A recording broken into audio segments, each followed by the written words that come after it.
I Hate Politics is a podcast about a human activity we love to hate. I'm Sunil Dasgupta. David Trone's primary campaign for Maryland's U.S. Senate seat was one of the most expensive races in the country, let alone that it was a primary. He spent $60 million dollars to his opponent Angela Alsobrooks' $6 million, and then he lost. It wasn't even close. Neither Trone nor Alsobrooks joined the show for candidate interviews, so I can't really speak to their thinking. But now, with the dust from the primary settled, I invited Trone's political director, Michelle Ngwafon, to reflect on the campaign and the lessons learned.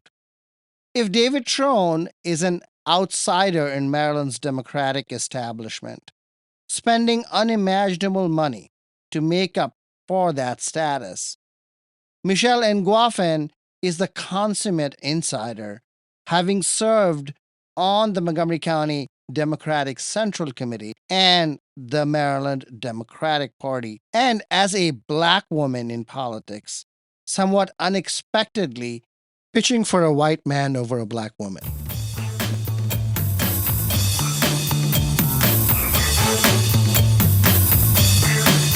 Where's the right?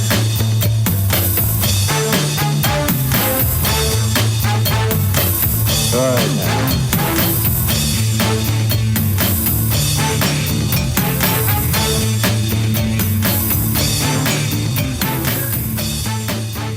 I Hate Politics is a podcast about our neighborhoods, workplaces, schools and streets, and our local governments as they function in diverse and democratic societies. This means our politics are messy, dirty, sometimes corrupt, with often self-serving politicians. But no matter how much we hate politics, we are never exempt from it, even when we refuse to participate. In fact, the purpose of politics is to keep society functioning precisely when we don't agree with each other, like now.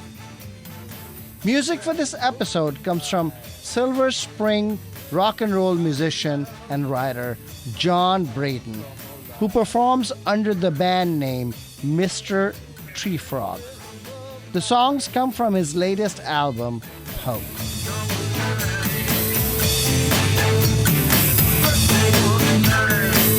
Start it up. Beneath every dancer, dead man lady. Hey! What have I told you? Don't have the answer to win or lose. Loud and great. Bigger and better and dark out ways. From a line.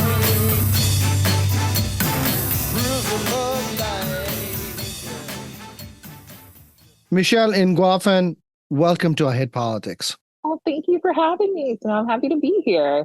So now that your job as the political director of the David Trone campaign is ending, are you getting some sleep? Are you recuperated? I've done a lot of campaigns. I'm surprisingly refreshed, even though it was a long cycle. I didn't get the usual post-campaign flu. I actually got sick GOTV weekend. You got to say what GOTV is. Get out the vote. Friday and Saturday before the election, I had a crazy head cold. I literally was throwing back Dayquil to make it through, but then I was fine within 36 hours. But post-election, I feel good. I booked my little post-election vacation. I'm fine. Okay. All right. How long did you work for the Trone campaign? I started in August 2023. Okay. All right. You've done other campaigns. What is the difference between working in a very well-resourced campaign and others? Yeah. I mean, I think from a campaign perspective, I have worked for candidates that have to do copious hours of call time. Call time is when candidates are scheduled to make fundraising calls. Not having to do 20 hours of call time a week, right? Like in order to be able to pay people, that make a difference because that means that's more time you're able to spend in the community. It's more time you're able to sit in meetings and talk to people about their businesses or labor or community issues. It also means that you have more staff. If we want to do a meet and greet event and a person, like we can't find a host, we can just go to a restaurant. Once we started getting protesters and stuff like that, and we had trackers and things that we do events, I don't want someone like that showing up at someone's home. So, what did you do to get to the Democratic establishment? I mean, in the end, they didn't support him. I'm a validator. I think I have worked in a lot of establishment, party, committee type places. So I think that provided a little bit of validity, especially because I'm a known person in the state. Like I wasn't some random person you went and picked up in Kansas and like dropped in Maryland, right? So like I have my own relationships that I'm able to trade on, to talk to people, to reach out to people, and I'm not just some random person. So I think that helped a lot in getting some folks on board.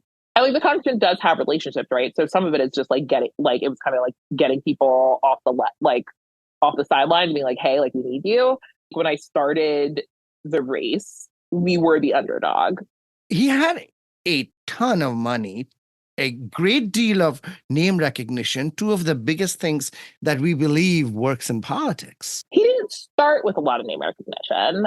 If anything, I think the difference is that in the DC media market, she probably had more earned media name ID because like your county executives are just like on the news more. So like outside of when David's running for office, how often do you see your congresspeople on the news? Usually if your congressperson's on the news outside of when they're running for office or like a big bill is being announced, it's usually not good.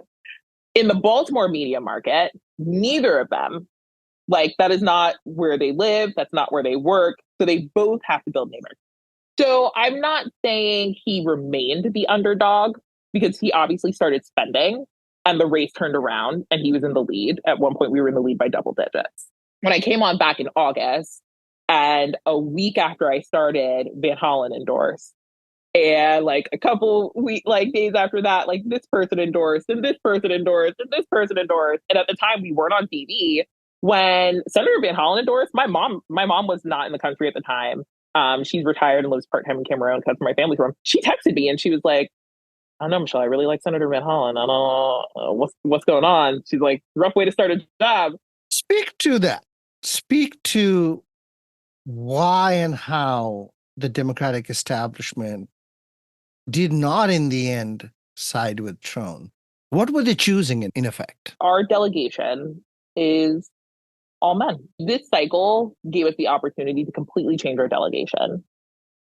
Like we have younger people in the delegation, we have women in the delegation, we have women of color in the delegation. And I think the opportunity to do that and support that and be behind that, strategically speaking, makes sense.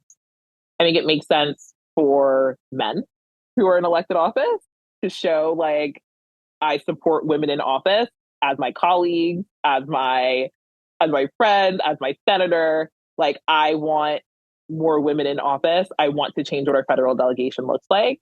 I think it's hard to look at your elected delegation and see nothing but men. I sense a certain kind of glee about the fact that the delegation is actually changing in favor of women. And I imagine that there is that one part of you that feels tension between your candidate and the larger good. I will say this. A question that I got a lot from people during the primary was how can you work for him when there is a Black woman running? Or people would make the statement, which I actually found offensive, which was like, oh, you're only working for him because he's like paying you well, which like kind of implies that like someone can just pay me to go against my values, or like I can be bought and paid for, right? Like I'm just a hired mercenary here to do whatever. I like have worked with Emily's List. I've worked with Run for Something. I've worked with Emerge, so many of our organizations across the country that work to elect women, that work to elect people of color, that work to elect young people. everyone deserves to see themselves reflected in their elected officials. I also will always want the person I think is best for the job. And in me personally, that's why I was working for David. It does not mean that every single time I'm going to choose the white man over a woman or the older person over the younger person. I think a lot of people made judgments and made a lot of assumptions. And I think it even happened with some of our endorsers, which I think is really unfortunate. But I think equality, in my mind, doesn't mean that every single time I have to pick diversity. It means that every single time I have to have the option. Okay. Speak to why you think David Trone is, in your view, in that context, in that very limited context, the better candidate than Angela Alsobrooks. Yeah. I mean, I looked at what he did in Congress and was like, I want that for the rest of Maryland. Specifically what? Because from the outside, I'll tell you, they're literally indistinguishable from a programmatic point of view. But you are seeing a difference. So tell me about it. Being an elected official is about more than what you're going to vote for and what you're going to vote against. And it's about what else are you going to do? Because there are going to be times in the next 6 years where things aren't going to move, where like, whether it's reproductive justice bills, whether it's labor, whether it's climate change related, we might not be in the majority. They might not be able to move a piece of legislation. So what else are you going to do? Okay, what else are you going to do versus what else would Alsobrooks have done? That's the question. Yes, say it. Right. And I think from listening to both of them, I heard what one person was going to do and what they have done, and I didn't hear what the other person was going to do. When it comes to labor, for example, David tells a story of helping SEIU 500 with American University, right? Like, those are the stories I want to hear. When I think a paint mill or like some mill closed in the district, and these union folks were losing their jobs, like the office helped them get a good deal. So that way, like, they're closing the mill, people are losing their jobs and making sure that they were able to pay their mortgage. They were getting COBRA, right? Like when the Mack truck plant out in Hagerstown, he helped them when they were out on the picket line. Like, those are the things I want to hear about.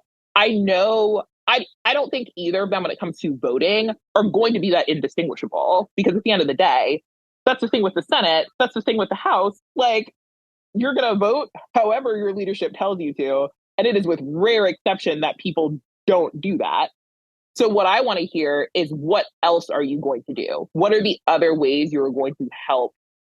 And when I took the job and I looked at the two candidates, I didn't hear that from both of them. Alsobrooks has been the county executive. She's been the state's attorney. So, it's not like she doesn't do that kind of thing. That's her regular work, I would imagine. So I don't want anyone to think that I'm saying that I don't think she'll be able to do the job, because that's not true.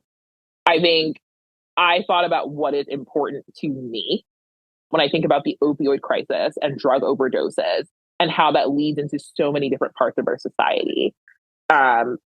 You don't think, as county executive, Angela Alsobrooks had to deal with an opioid crisis in Prince George's County? I think every part of the state has had to deal with an opioid crisis, because Baltimore has a large problem. I was just seeing an article today about it. That's not what I heard her talk about on the campaign trail. I know that mental health, opioid addiction, and substance abuse and criminal justice reform are A, things that he's passionate about, and B, things that I've seen him do the work on. That is why I kind of reject the notion of like, oh, you just went there because he was going to pay you. Because this wasn't I think both of these people are the same, therefore I'm just going to go with whoever pays me more. I was like, I think both of these people do a great job. I live in this person's district. The things that they talk about are things that I am passionate about and are important to me. Therefore, like, I'm going to help this person win. If they don't win, I'm going to support the other candidate. And I think they will also do a great job. But like, these three main things that this person talks about are things that are personally important to me. So you're a political insider. Yeah, what they say. For most voters that don't pay attention to politics on a regular basis, tune in at the last minute, when they see the lack of differentiation, that's a word that I think is used a lot in campaigns. Um, when they see that, they seem to default to identity choices. To what extent do you think that played out? The DMV has some of the most educated voters in the country. So I would never say that I think it came down to identity politics. I think that also diminishes what the county exec has done and who she is and the race that she ran and that her team ran. I do think in the last 6 or so weeks, we had a lot of bad earned media. And I think after all of the work we had done to talk about who the congressman is, when you have earned media portraying a different side of a person, it makes you wonder if the person in the ads isn't who they are, it's the person on the news. You're looking at our delegation, there's no women. You're looking at our Senate and our delegation, there's no Black women. You're looking at the two candidates, they both have experience. They are both qualified for the role. Why wouldn't you go with the person who is qualified, who brings a new perspective, who like is not making, I mean, to be frank, like gaffes? I don't think it's necessarily identity politics. Speak to the missteps of the last 6 weeks that you just spoke about. Yeah. The budget hearing wasn't great. The congressman misspoke and said a racial slur. And I think he actually handled it really well in being apologetic, reaching out to people and being like, it was a mistake. I misspoke. That was not the word that I meant to use. It didn't even make sense in the sentence, if we're being honest. But then there was the ad that didn't go over well with some folks. Describe the ad. It was a couple of folks from Prince George's County talking about preparedness for the Senate. And one of the electeds referred to our primary opponent as needing training wheels. That obviously did not go over very well with many people. And then Fox 5 DC took a tweet that we had done about criminal justice reform and kind of twisted it, that implied that he was implying that we should defund the police. And like that became a thing. And then he got in the reporter's face when they asked him about it at an event that he was at. He did an interview where they were asking him about his endorsement in Prince George's County. And he referenced the fact that he was proud to have the attorney general and a senior state senator and the state attorney and chair of the health and government operations. And, you know, the reporter kind of pushed and was like, well, like, she has like 30 endorsements. You don't have that many. And she was like, and his response was like, yeah, but I have the highest ranking people and her endorsers are low level. You can't say that. You can't call people low level. This race always had the opportunity and a door to be about race and to be about gender. And once that door is opened, it is very difficult to close it again. And I think, unfortunately, that was what the budget hearing did, was it opened the door for the conversation of this race to be about race. And I think it's unfortunate. I think it makes it difficult, especially for me as a Black woman. Like, I worked for a lot of candidates. I am a proud Black woman. I'm a pro-Black Black woman.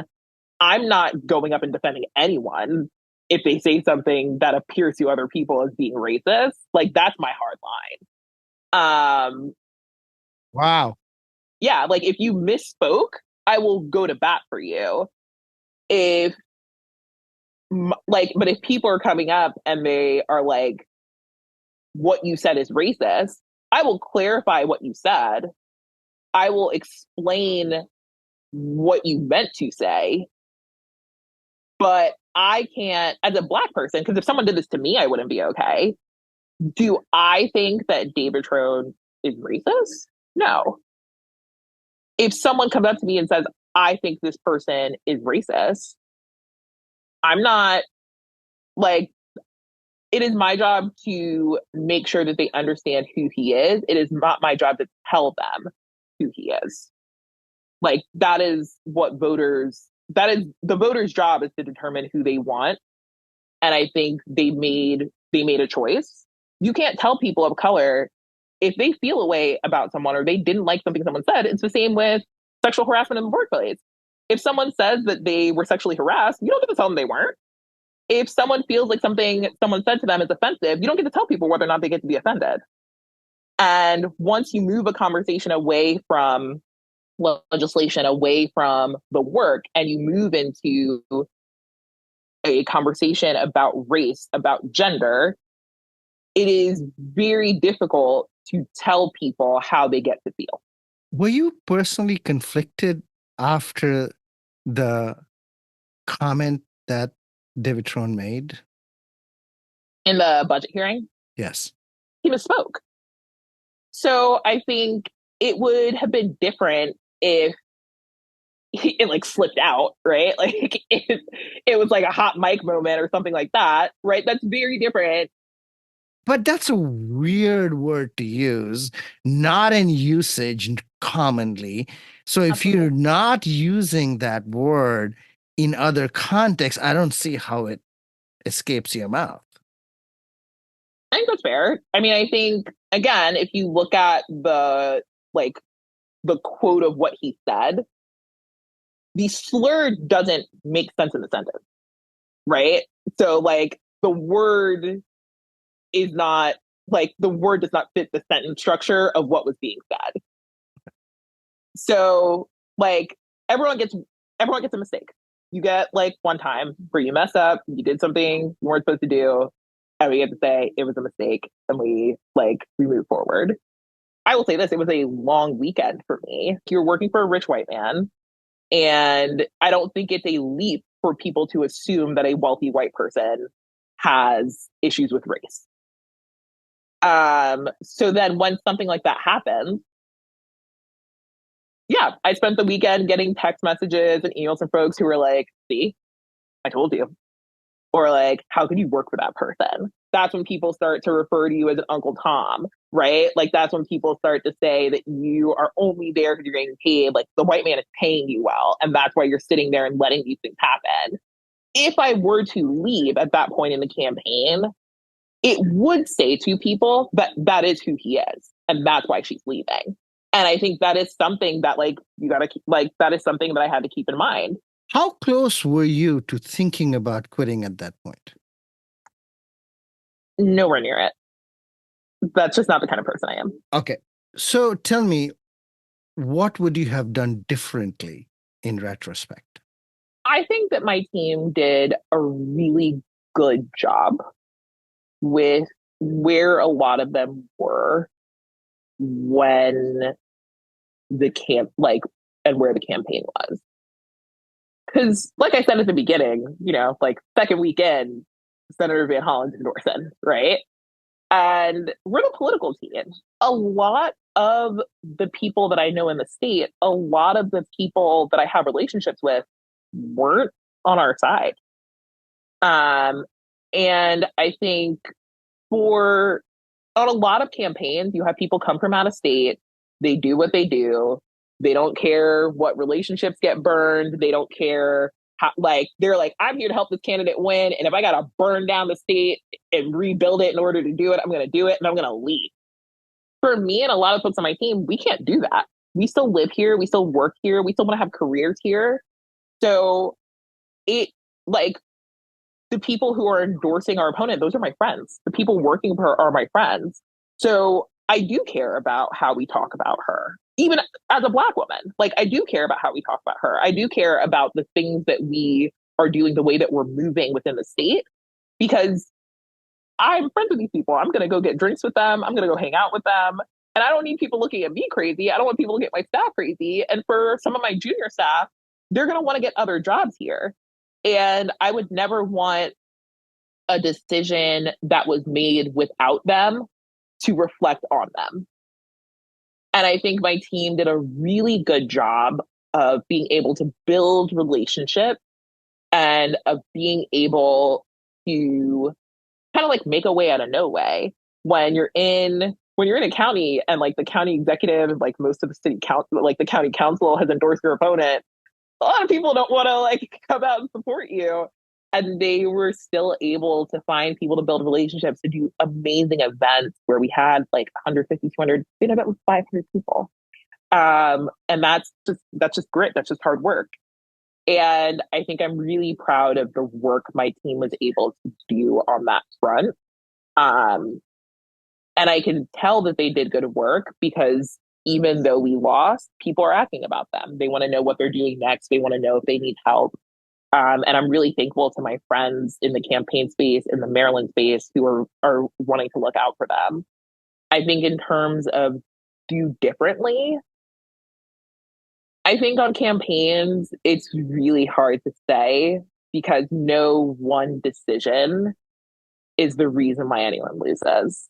And I think every time on a campaign, people are like, oh, this one thing would have gone differently, or like this couple of things would have gone differently, things would be different. But like, that's not how time works, right? Like, that's not how life works.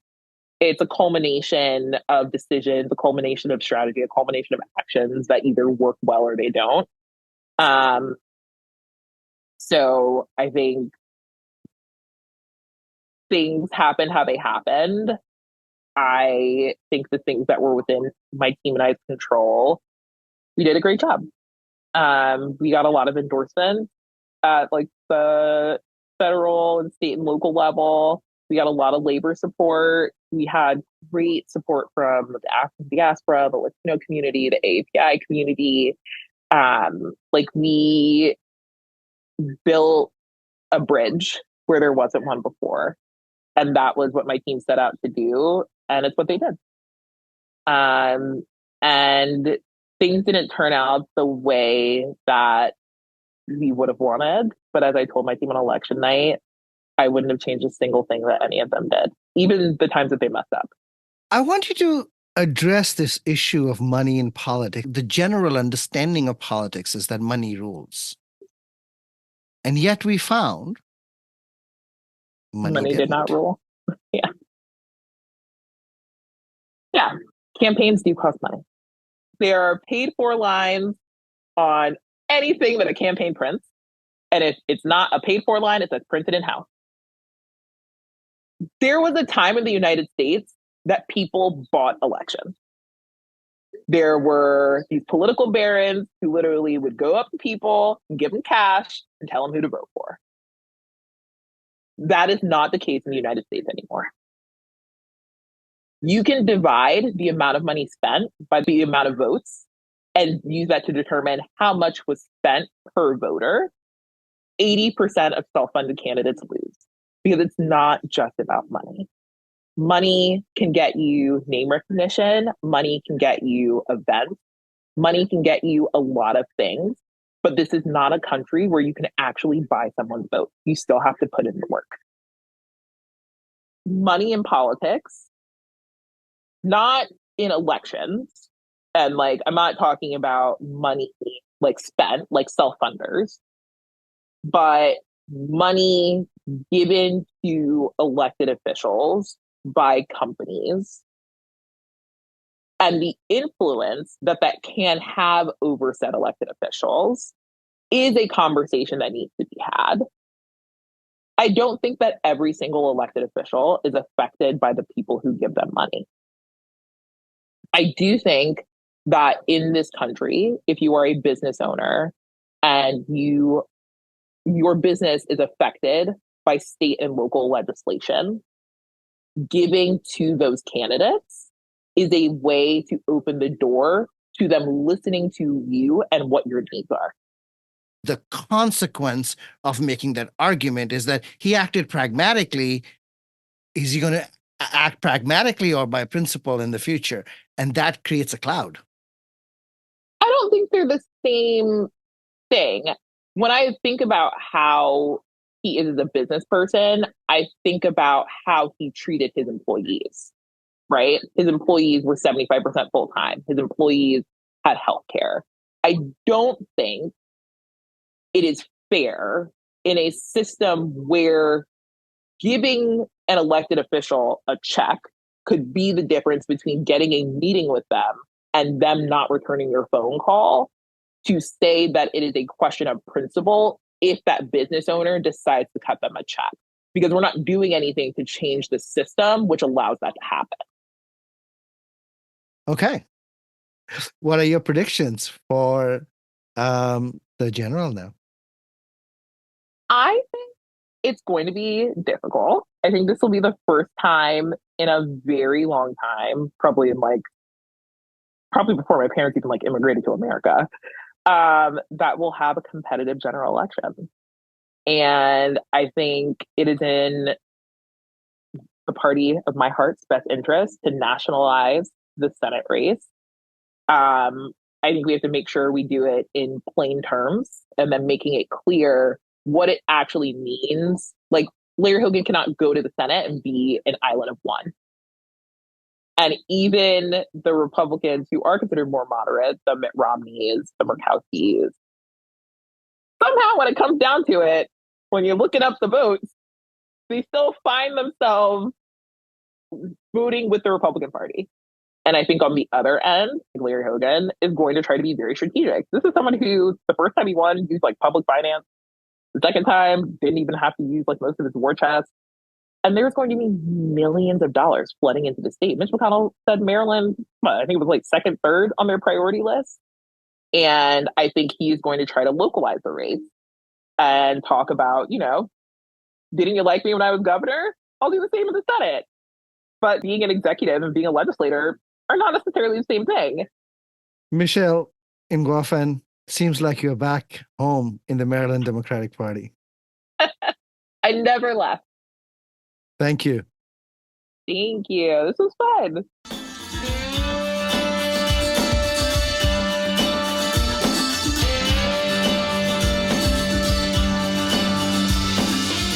That's David Trone's U.S. Senate campaign political director, Michelle Ngwafon. You're listening to I Hate Politics. I'm Sunil Dasgupta. I'll be back with lessons from our conversation and the wrap-up.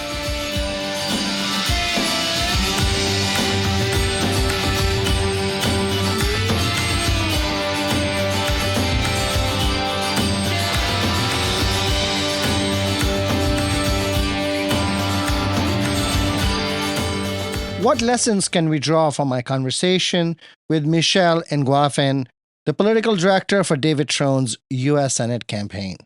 First, we think of elections being about candidates, but there are thousands upon thousands of campaign professionals and volunteers working behind the scenes to get their candidates elected. These jobs are stressful, often intertwined with personal politics, and uncertain. We have now ended a second major election cycle with interviews with campaign workers. Coincidentally, we had a volunteer from David Trone's congressional campaign, Abby Green, on the show after the 2022 primary. Check out that interview if you are interested. Second, money in politics is a peculiar thing. It is necessary, but not sufficient. David Trone spent $60 million to Angela Alsobrooks' $6 million. and that 90% difference was not enough. Alsobrooks won by over 10% of the votes. That is not close. Money only matters in conjunction with other political strategies. It is not so much that money drives politics. The better question is this: under what circumstances does money prevail, and when does it not? The answer is not clear. This lack of clarity or uncertainty leads us to spin conspiracy theories. Ngwafon is right. There was a time in the United States when elections were bought. There are places around the world where elections are still bought. There is quite a bit of political corruption in the United States today, as in other countries. And this is where we really get our name, I Hate Politics. But this corruption is not in elections narrowly defined. We do have an overwhelming incumbency effect, which can sometimes be part of political corruption, but it is hard to separate that corruption from public service itself. If there is a big lesson to learn from the David Trone campaign, it is this: money alone does not drive political outcomes. Lastly, and perhaps it is a caveat to the big lesson, one thing we did not talk about is how being short of money can be used as a virtue. Are you going to let this rich guy buy the election? That is a question asked quite a bit in the Maryland U.S. Senate primary. But also less visible is how fundraising is its own political action. That when regular people give you money, they will follow it up with their vote. Not being called to donate to a campaign may very well take away an effective instrument of voter outreach. That's all for this episode of I Hate Politics, where we aim to stem the decline in local news by working with community voices.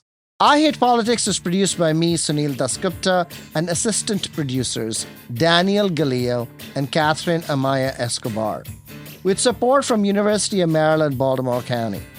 I direct UMBC's political science program at the universities at Shady Grove in Montgomery County, where, among other things, we explore and learn about politics, government, and society close to home. Music for this episode comes from Silver Spring rock and roll musician and writer Jon Brayton, who performs under the band name Myster Treefrog. The songs come from his latest album, Poke. If you want to share your music on this show or know someone else who might want to, please email us at producer@ihppod.org. I hope you'll subscribe and share the podcast as we bring you stories about politics close to you and to your home. See you next time. I just can't let you get the last.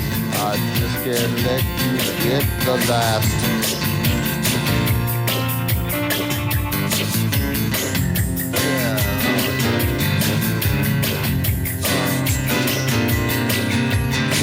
Go drop that guy.